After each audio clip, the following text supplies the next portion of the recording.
CN Televisión presenta Agenda, los temas de la semana, con el concejal Alejandro Keller.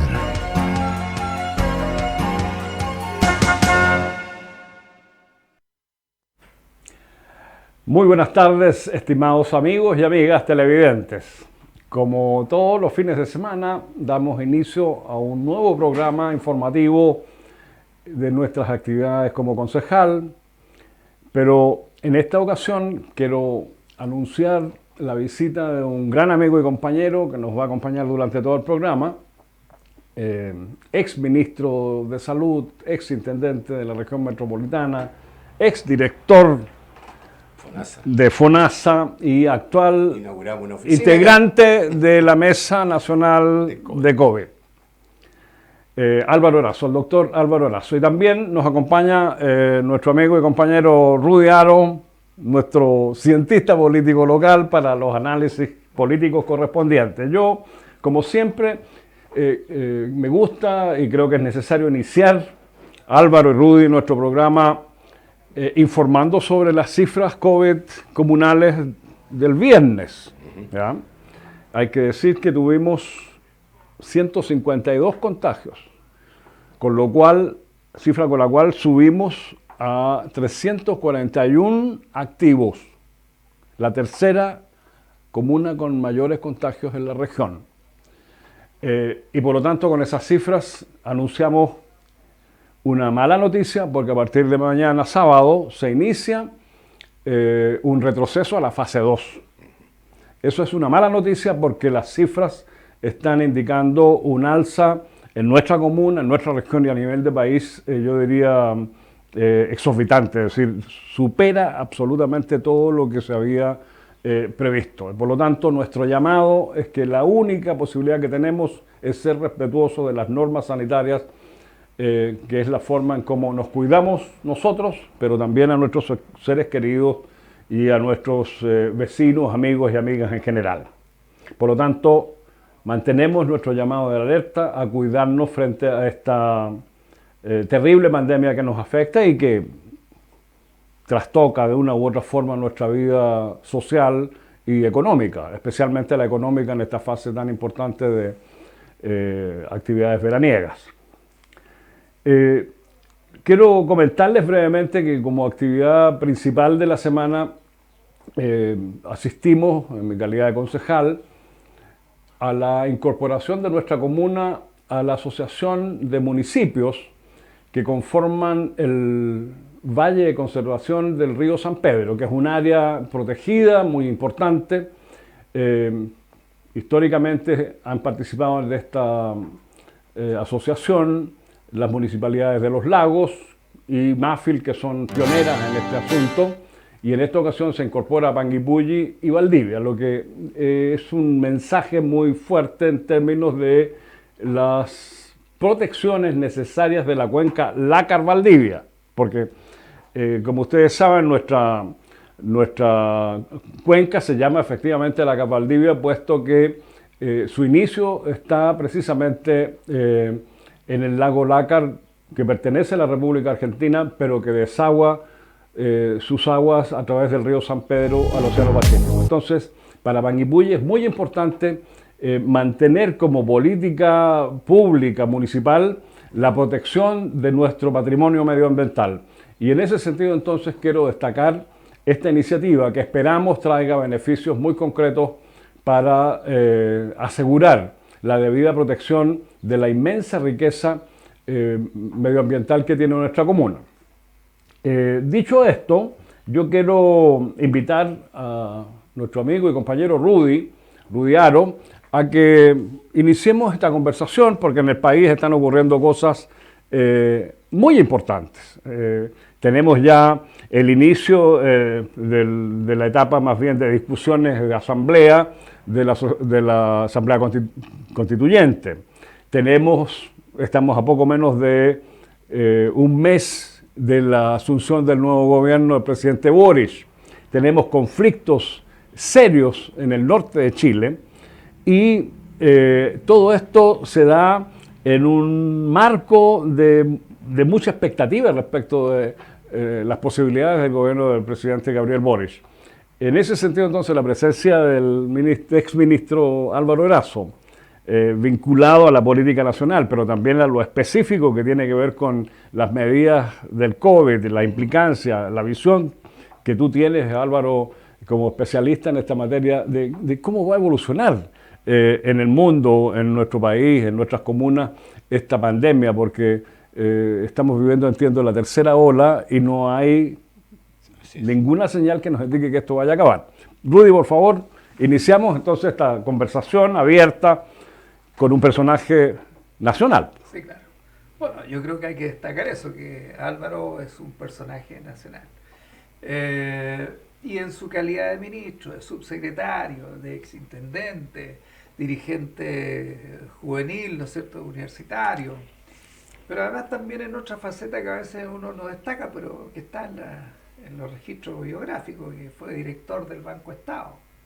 ¿Ya? Además, sí. Director del Servicio Médico Legal, de FONASA, pero también ha estado en el mundo privado, ¿no es cierto?, en la ex ISAPRE Cruz Blanca. En el holding, sí. El holding, ya. Entonces uno puede conversar con alguien que ha estado muy cerca del poder, Álvaro. Distintos temas, como señala muy bien Alejandro. Una de las preocupaciones fundamentales son que en unos días más se inician las clases. Y hay en los papás, las mamás, los apoderados, todavía mucha incertidumbre. ¿Cómo va a ser esta vuelta a clase, dado este contexto de explosión que hemos tenido estos últimos días de la nueva cepa? Y que también tiene un aumento en los últimos días de volúmenes muy grandes de muertes, cosa que estábamos acostumbrándonos a tener 12, 13, 15, 20, pero ya estamos llegando a cifras cercanas a las 100, ¿ya? Por lo tanto, no es una cepa tan suave, sino que también tiene efectos, digamos, dramáticos y vitales. Y en ese contexto, ¿cuál es el escenario para el sector de educación? Ya que está en la comisión esta del COVID asesorando. Sí. Mira, yo me incorporé justamente después al Consejo Técnico, llevaba pocas semanas funcionando. Justamente me pidieron que me incorporara en plena crisis de lo que fue el retorno a clases del año antepasado, al inicio de la pandemia, porque se tomaron medidas que supuestamente iban a evitar que los niños se contagiaran, los profesores, en fin, por la aglomeración que se produce, por las condiciones que hay justamente en espacios cerrados. Y quedó la embarrada al tiro, digamos. O sea, hubo una crisis en ese minuto, al inicio de la pandemia.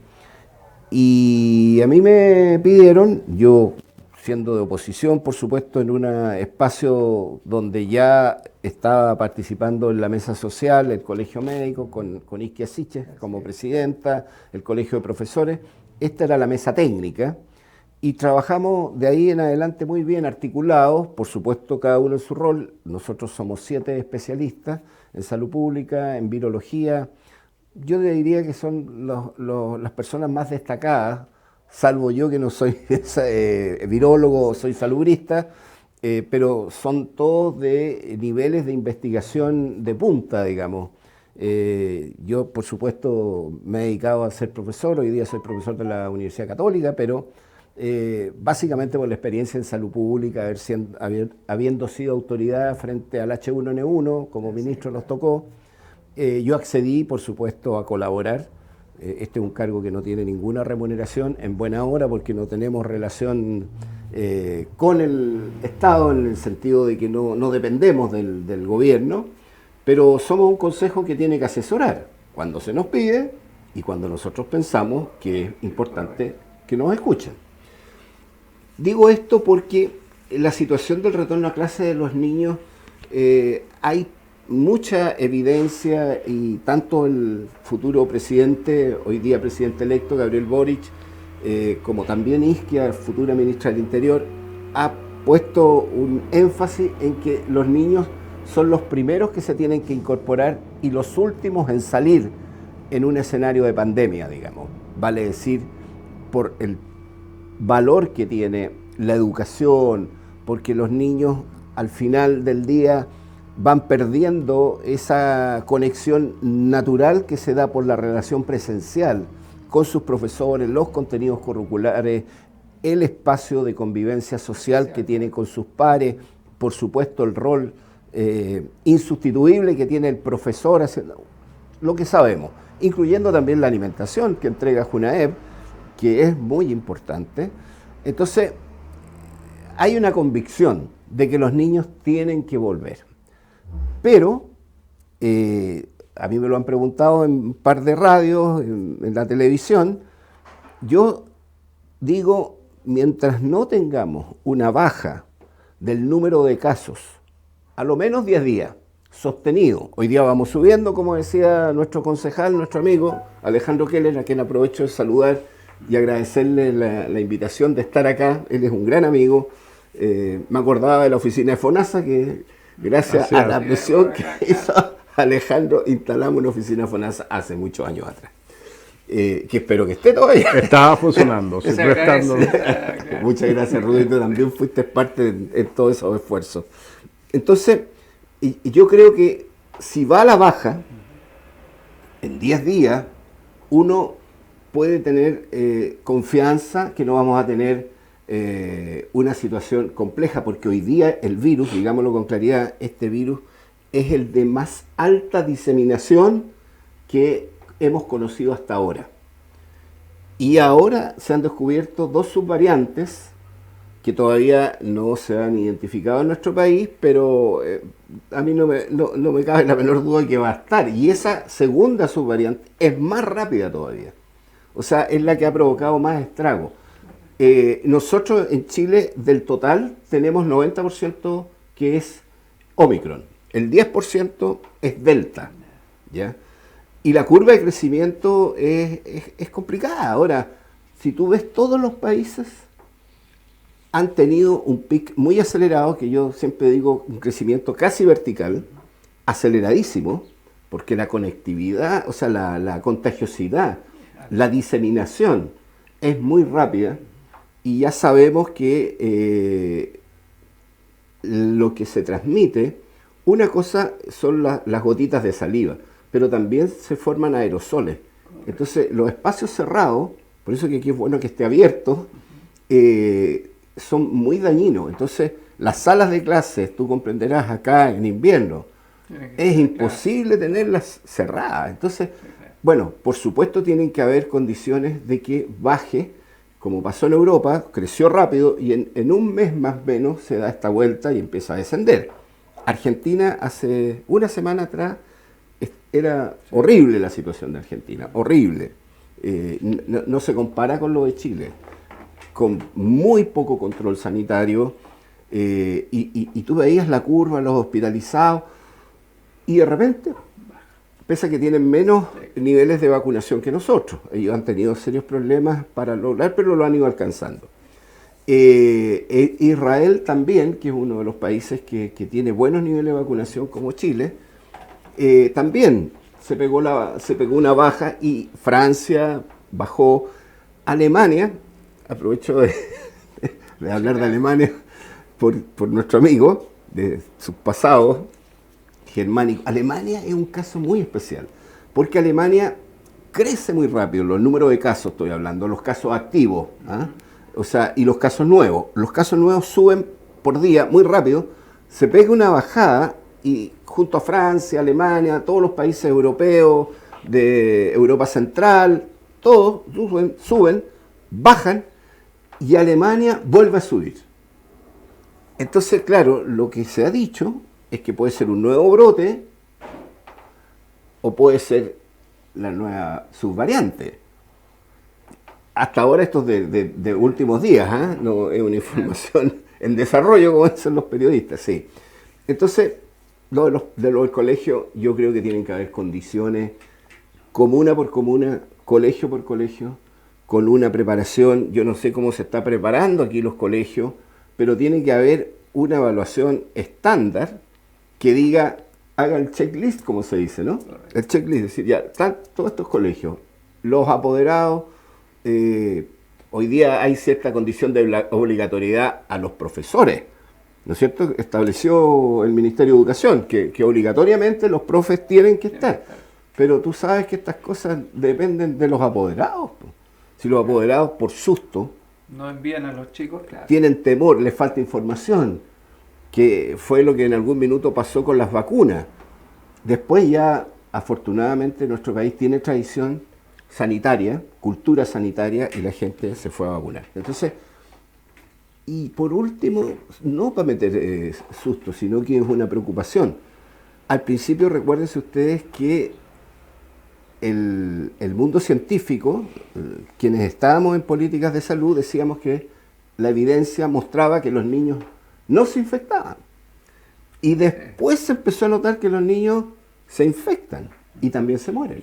Aquí en Chile ya llevamos más de 300.000 niños infectados, y también fallecidos. Entonces, tenemos que ser muy responsables en la vuelta al colegio. O sea, Álvaro, en la práctica, lo que nos estás diciendo es que, si bien es cierto, debe existir una política pública de privilegiar la normalización del sistema de enseñanza público, esta medida no puede aplicarse discrecionalmente. Es decir, se requieren de medición exacta de las curvas de contagio, condiciones materiales, de infraestructura, espaciales, digamos, para que los niños aseguren una cierta, digamos, protección del virus. Es decir, no tenemos ninguna garantía que el 1 de marzo, entiendo, se inician las clases, vamos a tener todas las escuelas funcionando. Eso va a depender de muchas... Y yo creo que merece un análisis regional. Claro. Porque mira, yo sé que hay comunas chiquititas, que son 20 niños, ustedes tienen muchos colegios aquí, escuelas rurales, ¿no es cierto? Que son 20 niños y que tú esos niños los tienes con un control sanitario súper estricto. Ahora, vamos a tener que usar testeo también. O sea, tenemos que hacer testeo de antígeno a los profes, a los niños cada cierto tiempo, que no sea molesto, porque el PCR es lento y además el antígeno para este tipo de muestreo es muy efectivo. Entonces, tienen que haber condiciones. Ahora, mira, nosotros hemos promovido con este programa, con Rude, con nuestros amigos acá en el canal, la idea de que si hay héroes y heroínas en las comunas, digamos, a nivel nacional, estos evidentemente son los profesores, las profesoras, el personal de salud, de la atención primaria, que han sido el primer, digamos, muro de contención de la pandemia.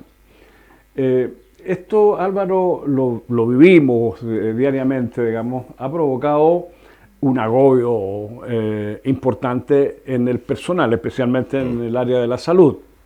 Estrés, incertidumbre, cansancio. Y yo creo, desde mi mirada, digamos, que la atención primaria ha sido fundamental en esta batalla, digamos, en contra de la pandemia. Y sin embargo, tengo la percepción de que los mecanismos de financiamiento y sustentabilidad de la gestión de salud integral de la atención primaria es débil, porque finalmente lo que tenemos a mano es siempre el per cápita, que es un índice que se calcula centralmente, ¿no es cierto?, y se aplica. ¿No crees tú que es tiempo que el Estado de Chile fortalezca de manera integral y como una política pública de carácter nacional esta área tan importante de la atención de salud en Chile? Sí, o sea...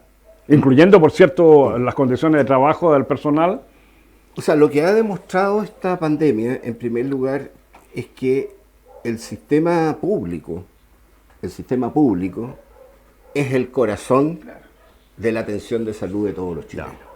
Acá, en primer lugar, si no hubiera habido un sistema de salud público, sino que todo quedara sujeto a los copagos, a si tú tienes un seguro privado, o sea, si el sistema hubiera descansado con la ausencia, por ejemplo, con todos los problemas que tiene el sistema público, porque no se trata de llevarlo a una categoría de Dios santo, pero si no hay sistema público, no hay salud en Chile, para ser justo. Porque la gente que tiene lucas, efectivamente se las arregla. O sea, mira, donde viven, cerquita está la clínica X, la otra, en todos lados, hacen la cuarentena. Están los colegios, están sus iglesias. Claro, todo, el 90%, que Claro. digámoslo con claridad, el 90% o 92% de todos los adultos mayores están en FONASA. Ese es un indicador clarito. O sea, de 10, 9 son FONASA. Así es. El 80% de los dializados están en FONASA. O sea, gente que tiene insuficiencia renal crónica y necesitan dializarse, ¿dónde están? En FONASA. La mayoría son personas con diabetes, ¿no? Entonces, es indudable que esa gente, que es la que tiene más riesgo frente al COVID, por eso lo digo, ¿no? Tenía que tener el sistema público, porque, y ahí claramente la atención primaria ha sido el baluarte. Así es. Porque la atención primaria, mira, con todo lo que podamos decir, la atención primaria nuestra, yo siempre digo, oye, pensemos, yo trabajé mucho en los consultorios, como médico, fui detenido estando trabajando en un consultorio, o sea, no por estar como médico, sino fui procesado por ley de seguridad interior del Estado, fui preso político, y me fui a la cárcel como preso político. Y trabajaba en un consultorio en esa época, en la comuna de Quinta Normal. Y eran pequeñitos, pocos recursos, no teníamos nada, nada. Trabajé en el Hospital Félix Bulnes, atendíamos 600 niños diarios, 3 pediatras, teníamos un cirujano, no teníamos exámenes. Bueno, eso ha cambiado mucho. O sea, la atención primaria que tenemos hoy día con los CEFAM, nuestros CEFAM, de verdad, los que se han construido. Ahora, faltan médicos de familia, faltan tecnólogos médicos, pero el esquema de la salud, mira, y te lo voy a decir más aún, si uno compara el servicio local de educación con un servicio de salud, no hay dónde comparar. O sea, los servicios de salud son instituciones fuertes, poderosas. La atención primaria hoy día es una institución que se la puede. Mira, te voy a decir más. Cuando estuvimos en plena crisis, el Consejo Técnico veíamos que estaban colapsadas las UCI, estaban colapsadas, hay muchas cosas que no se saben, pero en un minuto nosotros dijimos, preparemos camas intermedias en los CEFAM grandes. Porque habían condiciones, claro, la gente, le fuimos a preguntar a la gente del CEFAM, decían, no, si aquí tenemos todo el cableado, no es para tener respiradores, pero tener pacientes en aislamiento intermedio salvaba vidas. Entonces, eso te quiero decir. Sí. Ahora, el mecanismo per cápita es un mecanismo que va en contra de una lógica de una asignación sin mirar la población a cargo. Yo creo que es bueno que haya población a cargo. Vale decir, usted tiene esta población, usted se hace cargo integral. Yo no le voy a pagar por actividad. Porque si yo le pago por actividad, el gallo te hace la actividad. Pero si tú tienes un concepto integral, Correcto. el per cápita de población a cargo es importante. Lo que pasa que el per cápita está subvalorado, como muchos mecanismos de la administración del Estado. O sea, ponte tú las prestaciones de FONASA que les transfiere a los hospitales, ahí tú te pagas por actividad a los hospitales, porque yo le voy a pagar por 40 diálisis, por 3 cirugías cardíacas, claro, y hay un presupuesto que se llaman histórico, pero ahí sí que se justifica hacer actualización, es lo que tú dices, un per cápita corregido. Correcto. Por aislamiento, doctor, geográfico, todo Álvaro, lo demás. Sí.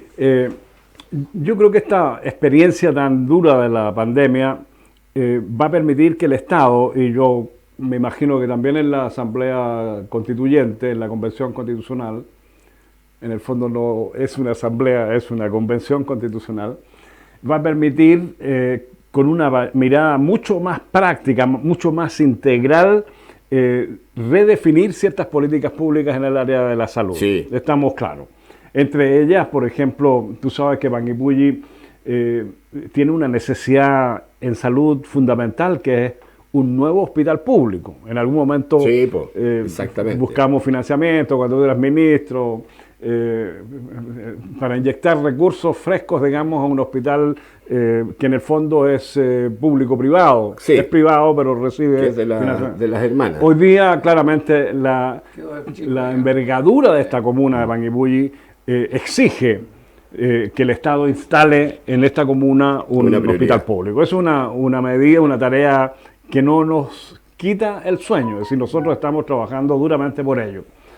Pero más allá de esa tarea tan importante, mi pregunta es, ¿cuánto tiempo más los panguipullenses, las panguipullenses, tenemos que pensar que el virus nos va a acompañar?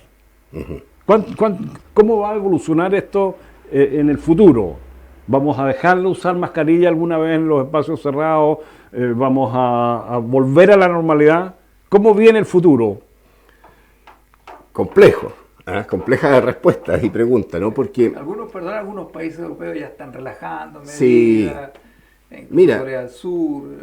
Sí. Hay que ir mirando qué está ocurriendo, digamos. yo creo que eso da para una reflexión bastante profunda. Hay que darle vuelta. Cómo la reacción de los europeos de alguna manera ha incubado un excesivo discurso antiestado y por la libertad de las personas, que yo creo que tiene que ver con fenómenos del individualismo muy grandes. No quiero decir que en Chile seamos los campeones de la solidaridad, pero mira, de verdad no es por hacer demagogia, pero a mí de verdad me emociona. Yo me he encontrado con mendigos que tienen mascarilla. Mendigos, gente que no tiene dónde vivir, anda con su mascarilla. Será una mascarilla sucia, todo lo que uno quiera. La gente le dice de repente a una persona, oiga, use la mascarilla. Entonces, yo tengo la impresión que en Europa se han adelantado por una presión fuerte, social, cultural, económica en algunos países. En otros han sido más cautelosos, pero finalmente la pregunta de Alejandro es ¿cuándo va a poder ser una endemia? O sea, claro, como el sarampión, que nosotros finalmente lo hemos logrado erradicar prácticamente, pero la tuberculosis, te fijas, que quedan muy pocos casos, la viruela la erradicamos, en fin, pero yo creo que no es posible todavía pensar en que vaya a ser una endemia, porque la impresión que me da es que van a volver a aparecer pequeños brotes como nos pasa con el sarampión, que de repente hay un brote de sarampión y tenemos que actuar de inmediato, ¿ya? O sea, vamos a tener durante varios años más. ¿Por qué? Porque este virus, ecológicamente, se hizo adaptable a la realidad que él tiene. O sea, dijo, miren, ¿cómo sobrevivió más? No siendo tan malo. Porque el ébola, que era malo, pues mataba. O sea, entonces tuvieron que cortarlo completo. Se hizo toda la estrategia para erradicarla de los países africanos. Y el ébola prácticamente desapareció. Como que se quiere transformar en gripe, ¿no? Hay algunos que han dicho que va a pasar. Y eso le permite sobrevivir. ¿Te fijas? Interesante Entonces, es su condición de sobrevivencia y eso es lo que lo hace mutar, porque estas mutaciones lo que han hecho, perdona que me meta en esta historia, pero el virus tiene como un ganchito que se llama spike, que es su columna, y ahí se han producido las mutaciones, porque sabe que las vacunas todas van dirigidas, porque de este ganchito se agarra de las células. Y entonces el virus crea mutaciones. Entonces si lo miran, lo mueren hacia acá, las mutaciones que vienen, está la BA y la B2, BA1, BA2, son modificaciones en la spike, en la espina que tiene. Es decir, el virus responde a la vacuna y se adapta. Y se va adaptando. Claro. Y se adapta porque cuando van produciendo las vacunas, por supuesto que van logrando su efecto, van provocando inmunidad. Exacto. Nosotros provocamos anticuerpos humorales, inmunoglobulinas, y también provocamos inmunidad celular. Y entonces, esos están aquí aguaitando y cuando viene el virus, lo paran. Claro. ¿Te fijas? Entonces, Sí, claro. el virus dice, pucha, ¿cómo lo hago? Y empieza entonces a producirse estos fenómenos de mutaciones que de verdad han sido también muy, muy altas las mutaciones que ha tenido. Ahora, podemos inferir de esa realidad que tú describes dos cosas. Una prolongación por varios años más, Sí. hasta que se transforme en una Claro. endemia, ¿no? Sí, ¿Ya? y Es nosotros decir, vamos a como- tener que irnos vacunando como un virus todos los años. presente, como Sí. el resfrío o cualquier otro. En esta etapa, entonces, que probablemente sea prolongada, tú con tu experiencia y conocimiento científico, ¿recomiendas a nuestra ciudadanía panguipullense la vacuna rigurosa, disciplinada en todas las distintas etapas? En todas. Fíjate que ¿Es útil? ¿Sirve? es útil. Y el refuerzo, tengo que decirlo que nosotros tuvimos controversia, aquí ya estamos liberando claro. información, digamos. Pero el ministro tiró unos datos que Sí, podrían estudiar. el refuerzo, el primer refuerzo, hay un comité de vacunas en el Ministerio de Salud y había cierta controversia si avanzar con lo que se llamó la tercera vacuna, ¿no? O no. Y nosotros dijimos, mira, la evidencia que tenemos, ya estaba Israel partiendo, dijimos, vamos con el refuerzo. No podemos, ¿por qué? Porque en un escenario como este, tú no puedes tener toda la evidencia. Hay cierto riesgo, ¿ah? Porque hay toda una controversia ahora con la famosa cuarta vacuna. También estuvimos discutiéndolo, nosotros fuimos más cautelosos ahora, dijimos, esperemos un poquito que haya más evidencia, y hoy día hay evidencia. ¿Por qué? ¿Por qué esto? Para que la gente sepa que esto está en el análisis científico de los que toman las decisiones y escuchan, cualquier gobierno sea. Porque tú también, si bombardeas con vacunas, tus defensas se bajan la guardia, digamos, ¿te fijas? Entonces Ya. hay como una sobrepresión, ¿ah? Es como que se sobrecalienta la economía. Sí, claro. Por del eso cuerpo. el espacio de tiempo que Exacto. media entre vacuna y vacuna. digamos. Exacto, exactamente. Porque el cuerpo dice, mira, me voy a relajar porque después Claro. van a colocar una defensa, van a venir... Ahora, sobre eso mismo, Alejandro, que yo creo que es súper importante para quienes nos están viendo acá. Las dos vacunas juntas no tienen problema. La de la influenza, que van a tener que, nos tenemos Sí, que ahora vacunar, ya. los niños sobre todo que se tienen que vacunar, Para y el después los invierno, adultos ¿no? mayores, que se coloque con la del COVID, no va a haber, no hay incompatibilidad. Ya. O sea, si la gente, por supuesto, hay que explicarle, no se trata de que le pongan 2 pinchazos y la gente no sabe. Yo creo que es una obligación que se tendrá que comunicar en su minuto, cómo se va a hacer. A lo mejor se va a querer tomar distancia, pero efectivamente ya está demostrado que no produce ninguna reacción adversa vacunar al mismo tiempo de influenza y del COVID. Así que contra el bueno, COVID. están dados los mensajes. Yo quisiera solamente, Alejandro, señalar que hemos dado un paso gigante en esta organización de televisión, digamos, de canal de Manguipulli, y que ya estamos en el sistema digital. Y muy pronto, ya en parte estamos, vamos a salir desde, el director sabe ya, de Copiapó hasta Osorno, ¿ya?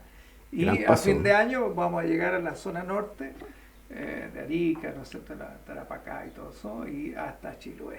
Así que bueno, esta ventanita de esta comuna está creciendo. Creciendo. Y nosotros vamos a ir a una pausa y volvemos con el análisis ya más político, Más político, ok. bajo la conducción de nuestro amigo Rudy. Es importante resaltar, Rudy, y a nuestros televidentes, a nuestras televidentas, que hemos estado conversando con un especialista que está en el corazón de la toma de decisiones Sí, claro. del país. Y para nosotros, para el canal, es un privilegio Exacto. tenerlo acá presente, con toda la experiencia y todo el conocimiento que Álvaro tiene.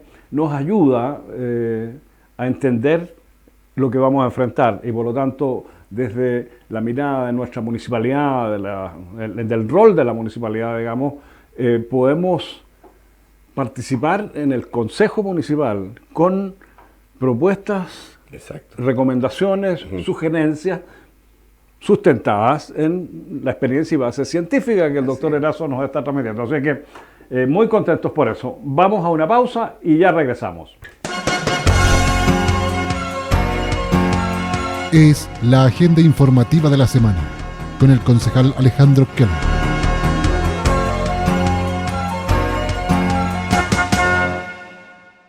Gracias a ti, somos más de 700.000 familias conectadas y por tercer año consecutivo, la fibra más rápida y estable de Chile. Nada nos va a detener para seguir siendo líderes en disminuir la brecha digital y llegar donde el resto no está. Súmate a Mundo y contrata internet fibra de 500 megas más televisión HD y telefonía fija por 24.990 pesos. Revisa esta y otras ofertas en tumundo.cl.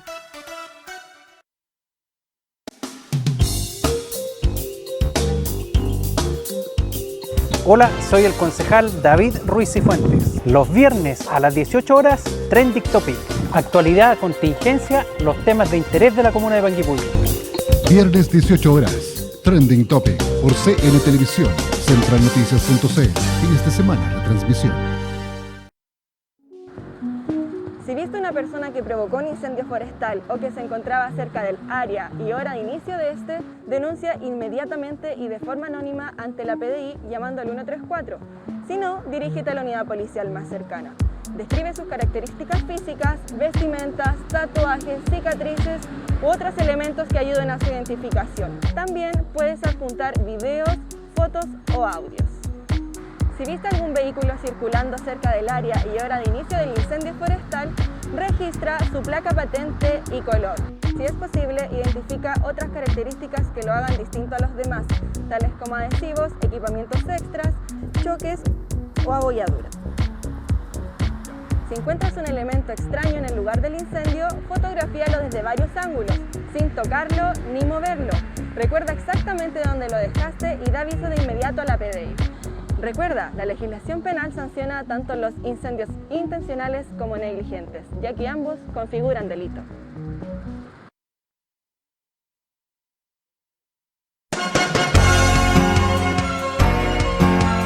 Es la agenda informativa de la semana con el concejal Alejandro Keller.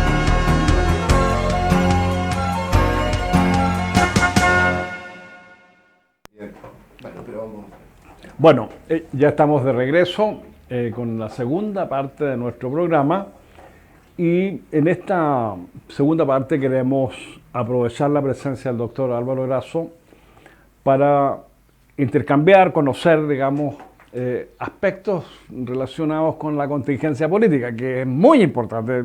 Chile está en ebullición y todas las informaciones que estamos recibiendo indican que efectivamente estamos en un proceso de cambio profundo. Probablemente, eso es un tema que la realidad tendrá que demostrarlo, pero hay algo Claro, que claro. está ahí germinando, ¿verdad?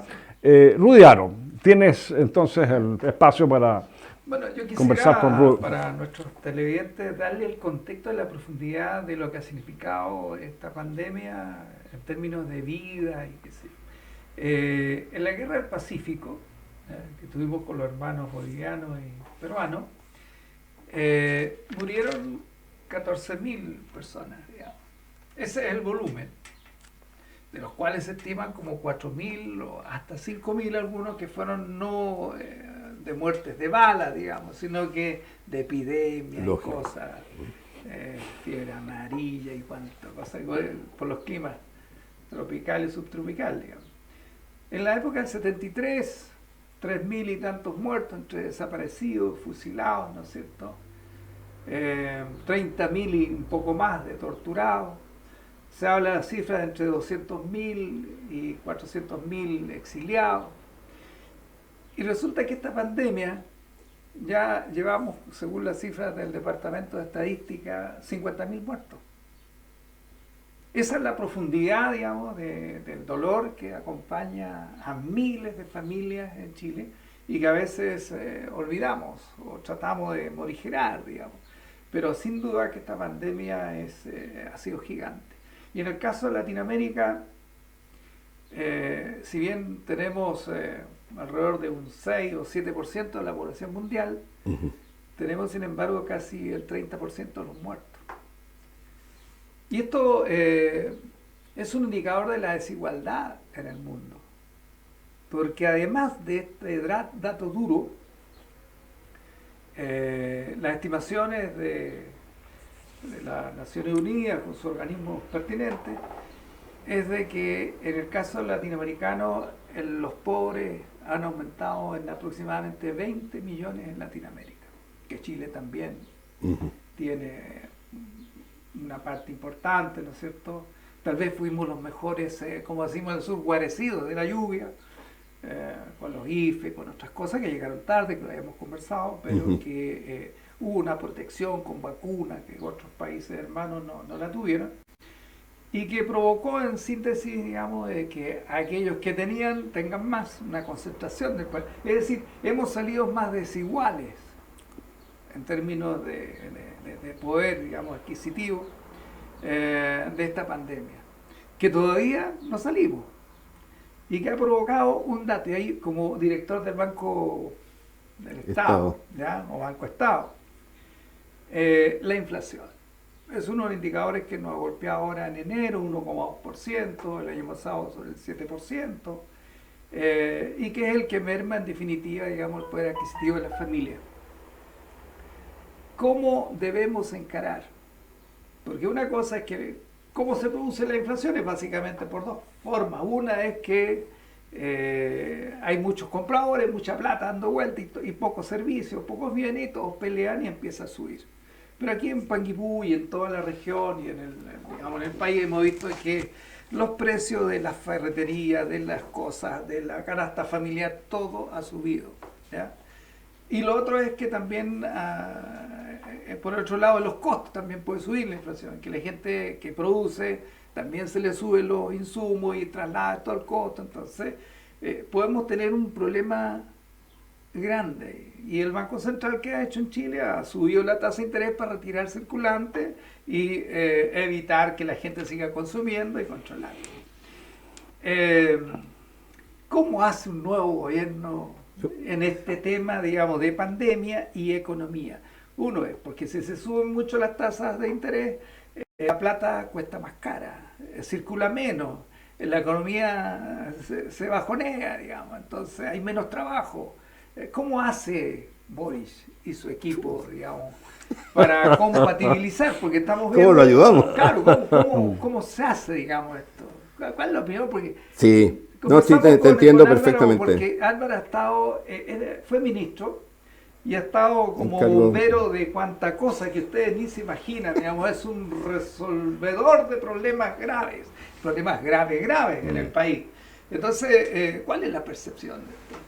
Mira, yo creo que este es uno de los principales dilemas, problemas que hay en el Chile de hoy. Tú has dado datos muy interesantes. El informe de la CEPAL de hace una semana muestra que América Latina aumentó la desigualdad, entre otros factores, producto del COVID, que lo que hace el COVID, en definitiva, es producir mayor profundidad y diferencias de desigualdad. La desigualdad son diferenciaciones, ¿no?, que nuestros países de América Latina las tienen estructuralmente, ¿no?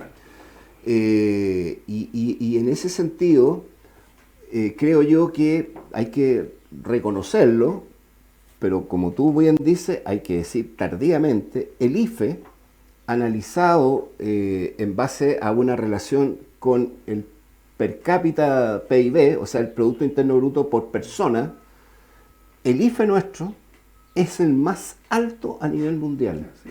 O sea, si tú haces un gráfico con Nueva Zelanda, Estados Unidos, Alemania, los ingresos que le inyectó el Estado chileno, producto de la presión que hubo, porque acuérdense que el ministro Briones dijo que los 60.000 pesos era suficiente, digamos. Después pusieron una serie de indicadores, si estaba contagiado, si estaba contagiado el vecino, puras leceras en definitiva, porque necesitábamos un IFE para lograr que la gente se quedara en sus casas. ¿Ya? Además, con una tremenda carga de informalidad, que nosotros tenemos una alta carga de gente que trabaja informalmente. Entonces, claro, el IFE produjo, y si le agregas los retiros, efectivamente, y había por supuesto una preocupación instalada en los economistas, en los técnicos, iba a producirse un sobrecalentamiento de la economía. ¿Qué fue lo que se produjo, no? Ahora, también digámoslo, que un sobrecalentamiento que fue a pagar deudas de la gente. La gente compró muchos insumos para armar sus proyectos, sus negocios. Gente que pudo volver a consumir. O sea, vamos a mirar muestras posteriormente de cómo afectó las condiciones nutricionales en los niños, pero aquí hubo hambre. Siempre he dicho yo, mire, acordémonos que en ese periodo la gente la pasó mal, no tenía que consumir. Y viendo ahora el IPC, ¿no? Cómo ha crecido, y lo conversábamos con Alejandro el otro día, este incremento, que lo más probable es que esta batalla entre las tasas de interés que aplica el Banco Central para contener el consumo, en definitiva, es también un recurso que no se puede exacerbar. Yo creo que si no es moderado el Banco Central, porque ya hay algunos que le están diciendo, vuelve a subir las tasas de interés, el problema es que eso finalmente va a terminar afectando a los más pobres, que finalmente es la gente que más va a afectarse por un alza de precios. O sea, efectivamente ya hay señales que se está produciendo un enlentecimiento en la economía. Pero si ese enlentecimiento es tan profundo, se puede generar lo que se conoce como estagflación. O sea, va para atrás y se empieza a parar la producción. Exacto. Entonces hay gente que dice, empleo, claro, o sea, yo prefiero que haya un poquito de inflación, pero yo prefiero que haya trabajo, que haya un poquito de inflación, y por eso que hay una tasa que es el 4%, ¿no es cierto?, que se pone como meta. Porque si no, efectivamente, la economía, el riesgo que puede producirse si se sigue aplicando mucho tasa de interés, que es una política bien ortodoxa, pero que es compartida por todos, que cuando hay fenómenos de sobredemanda, hay que aplicar lo que hizo bien el Banco Central. Ahora, ¿cómo es para adelante? Porque acá tenemos otro problema. Fíjate que estaba mirando datos de CLAPES, donde yo soy investigador de la Católica, como salubrista, un centro que tiene la Universidad Católica de Economía. El CLAPES mostraba que el índice de precios en los adultos mayores es más alto, subió más, es un 7%, y en los pobres un 6%. Entonces, claro, cuando tú dices 1,7, ya, pero veámoslo por segmentos, se afectan mucho más. Entonces, yo tengo la impresión de que hoy día no está la fórmula, pero sí evitaría una nueva alza un nuevo crecimiento de tasa de interés, porque también se ha visto que hay recursos que todavía no se ha gastado la gente, que los tiene en sus cuentas. ¿Ah? Entonces uno puede pensar que la gente va a seguir consumiendo. Como que intuye también que la pandemia no va a terminar. Claro. Tanto, sino que, y lo último que te quería decir, ya para no aburrirlo, si tú descompones el 1-2, ¿en qué se gastó la gente la plata? Mayoritariamente en carne, en viajes, en turismo, en hoteles, o sea, aparte de todo, pero eso crece mucho. Y el otro factor es el factor petróleo, digamos, que hay una variable externa y ahí se discute si es tanto lo externo o no. Yo creo que es fundamentalmente interno, pero hay variables externas que no son tan fáciles de manejar y yo creo que hay que apostar a una gradualidad respecto a las tasas de interés. Antes de entrar, Álvaro, al set de acá, estábamos conversando los tres de lo que está ocurriendo en el norte. Ya, con el tema de la migración, el tema de... Hoy día los camioneros creo que tienen todo parado Sí. ya. Y el escenario para el nuevo gobierno es muy complejo. Estamos a días, digamos, días. de ingresar a un nuevo sistema. Y con la convención también que está discutiendo temas que jamás se habían discutido y tocado, digamos, y que tiene que ver con las grandes demandas de mayor dignidad, equidad, acceso a justicia, en fin, y otras cosas. ¿Cómo ve que va a ser este año para el nuevo gobierno? Complicado, porque el tema económico va a ser muy determinante. El tema del empleo, yo creo que se ha recuperado paulatinamente el empleo, pero el gobierno va a hacer una agenda legislativa, yo creo que en buena hora, en salud, crear un seguro único de salud. Creo que hoy día, yo lo he estado diciendo, están las mejores condiciones para avanzar. Por supuesto, darle más herramientas a FONASA, que sea de verdad un seguro potente, público, como las AOK alemanas, como también se hizo en Corea del Sur, se creó un seguro único, un centro derecha en Corea del Sur, digamos. Pero claramente la gradualidad va a ser un factor crítico.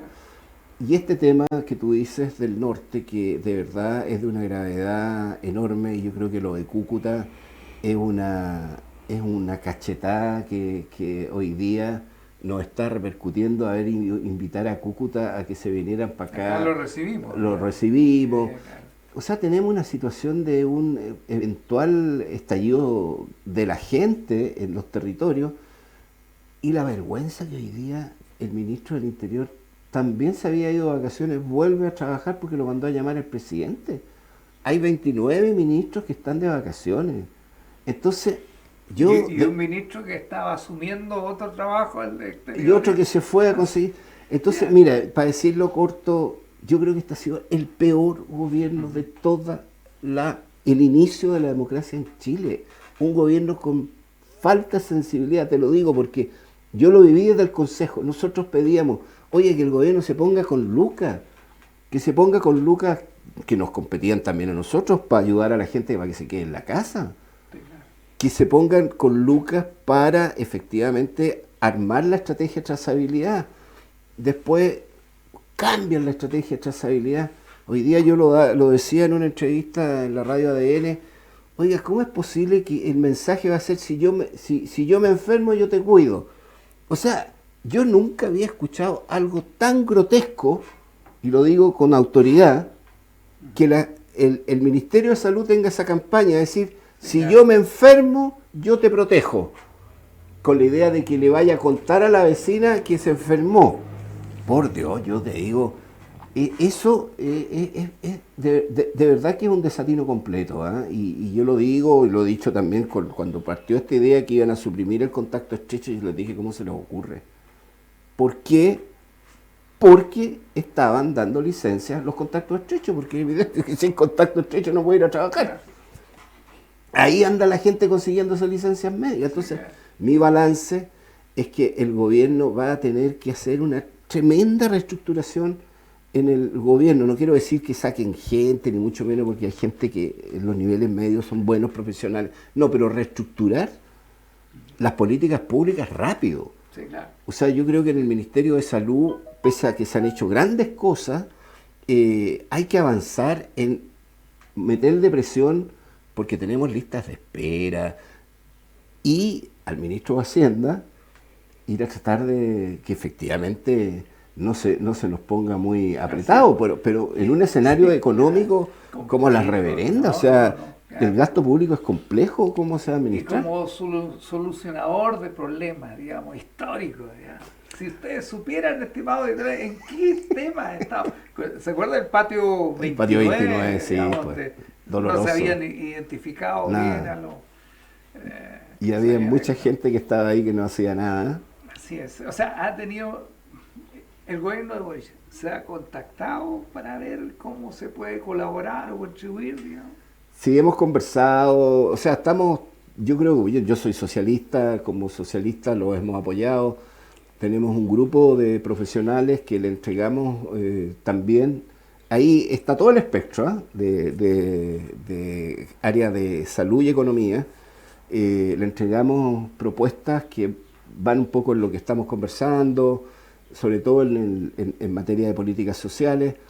Y bueno, como socialistas nosotros apoyamos desde el primer día de los resultados de las primarias a Gabriel Boric, y en eso nosotros, aquí sí, hasta el último día, por supuesto, y después defendiendo el legado de lo que se haga, porque en política, y a mí me tocó ser ministro de la presidenta Bachelet, el primer gobierno, yo nunca disfruté tanto ese último día porque la Michelle, la presidenta, salió por arriba, digamos, fue una cosa impresionante, el cariño, pero el segundo gobierno fue duro. Y cuando se es duro, yo creo que hay más valentía en defender y entender, claro, pero también no empezar a dejar pasar las cosas, porque el tiempo juega en contra. Yo creo que la variable tiempo aquí es fundamental. Yo espero que el presidente Boric, en sus anuncios, cuando asuma, hable de los primeros 100 días de su gobierno y le ponga meta al tiro, porque eso le va a dar confianza a la gente y lo va a seguir apoyando. Alejandro, te agradezco el espacio. Yo me estoy despidiendo. Álvaro, ha sido una entrevista muy grata. Gracias a ti, Rudy, felicitaciones la experiencia, por este proyecto que es maravilloso, de verdad. Cuenta conmigo si quieren. Bueno, estamos nuestro director nos pide el tiempo. Muy habladores. De verdad ha sido grata y muy informativa. Yo creo que nuestras televidentes van a poder interpretar adecuadamente la información que aquí nos transmitió Álvaro. Y bueno, quedas invitado, Álvaro, a los próximos programas. Tú eres ciudadano también de Panguipulli, porque tienes tu residencia acá, ¿verdad? Y me voy con la tarea del hospital. Mira, está bien. Buen compromiso. Se lo merece. Sí. Aquí mira, en muchas partes se necesita. Y vamos a necesitar de verdad mucho apoyo, Álvaro, en el tema del hospital. Discúlpame, Rudy, que yo lo ponga tantas veces en discusión, pero lo mencione, digamos, pero el hospital es una obra estratégica fundamental para nuestra comuna, porque ya Panguipulli no resiste esta derivación de las enfermedades complejas, digamos, cualquier interconsulta va al hospital base que está colapsado, que tiene que atender otras realidades. Por lo tanto, desconcentrar la gestión de salud de la región también es una tarea que yo creo debe estar siendo asumida con fuerza por el gobierno del presidente Boric, y allí vamos a tener que contar con tu apoyo. Sigamos trabajando juntos. Porque, claro, es una obra, hay que decirlo, compleja. Sí, pues, no es tan seguramente fácil, van a pasar 6, 7 años hasta que esté efectivamente construido. Hoy día recién estamos en los estudios preliminares del proyecto, pero construir esa infraestructura médica de salud es fundamental para el futuro de esta comuna. Así que ahí necesitamos compromiso, compañeros. Que no le vayan a hablar la inversión. Bueno, despedimos a nuestro amigo Álvaro, a Rudy, y nos encontramos en la próxima semana con la agenda del concejal. Gracias, igual. Hemos presentado Agenda, algunos de los temas destacados de la semana. Agenda, con el concejal Alejandro Queda. Gracias a ti, somos más de 700.000 familias conectadas y por tercer año consecutivo, la fibra más rápida y estable de Chile. Nada nos va a detener para seguir siendo líderes en disminuir la brecha digital y llegar donde el resto no está. Súmate a Mundo y contrata internet fibra de 500 megas más televisión HD y telefonía fija por 24.990 pesos. Revisa esta y otras ofertas en tumundo.cl.